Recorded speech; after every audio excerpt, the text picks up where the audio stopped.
सुनी थी अरे तेरी गोदी में और ललाए खयाई जाए गो घर लौट जाइए।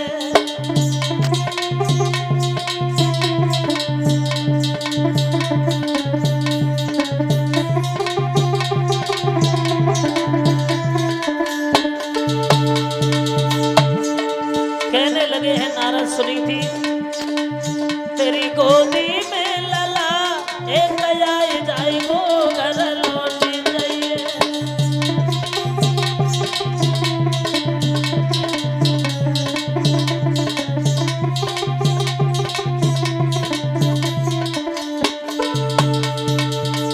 और समझाए के बोले सुनी थी ये हमारा वचन है। अरे पिटिया मानो बात हमारी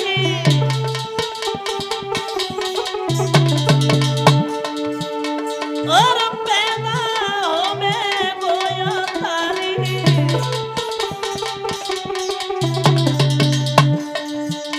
तेरे घर में कमल खिली जाए को घर लौटी जाइए। गोदी में लला एक आई जाए गो घर लौटी जाइए।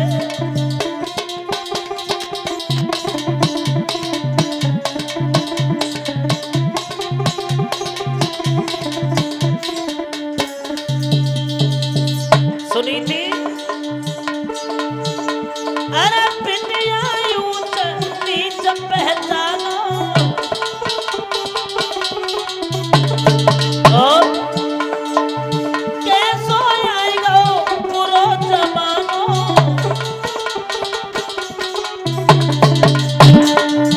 तेरो सुखो बाग हरे आई जाई गो घर लौट जाइए। ना गोदी में लला एक आई जाई गो घर लौट जाइए।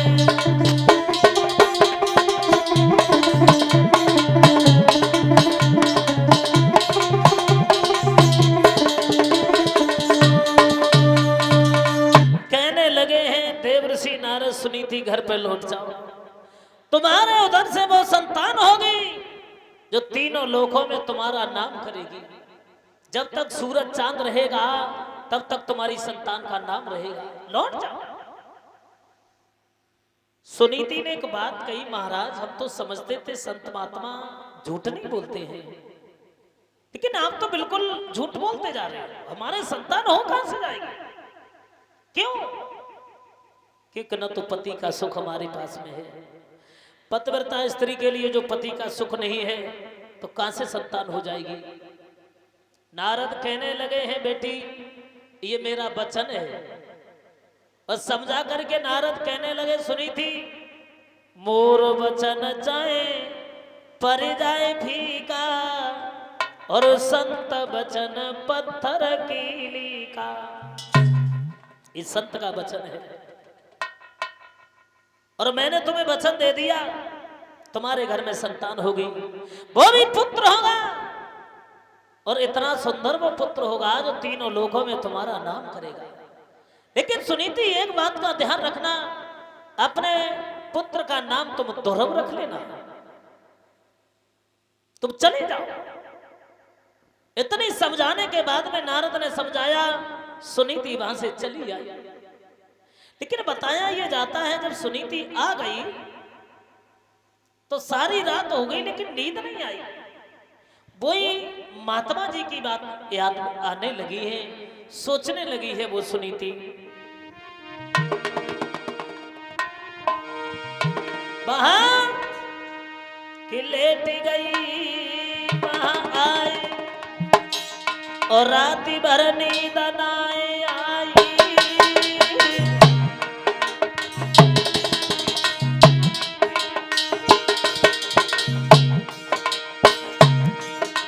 हर लेट गई वहां आई रात भर नींद नाए आई।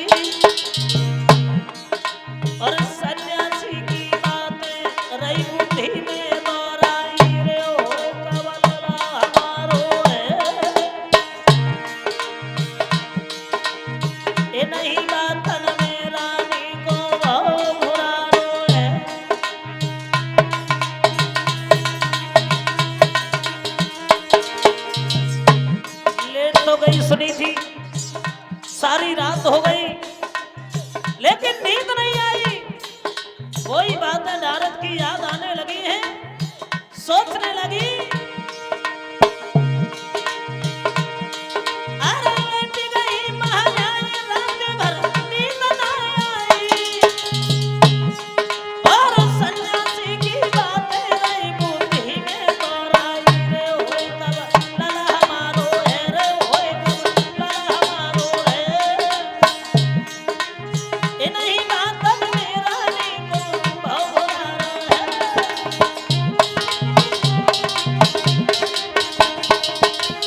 सारी रात हो गई, लेकिन वो देव ऋषि नारद की बातें याद आने लगी। सुनीति सोचने लगी वो समय कब आएगा जब हमारे घर में नन्ना मुन्ना बालक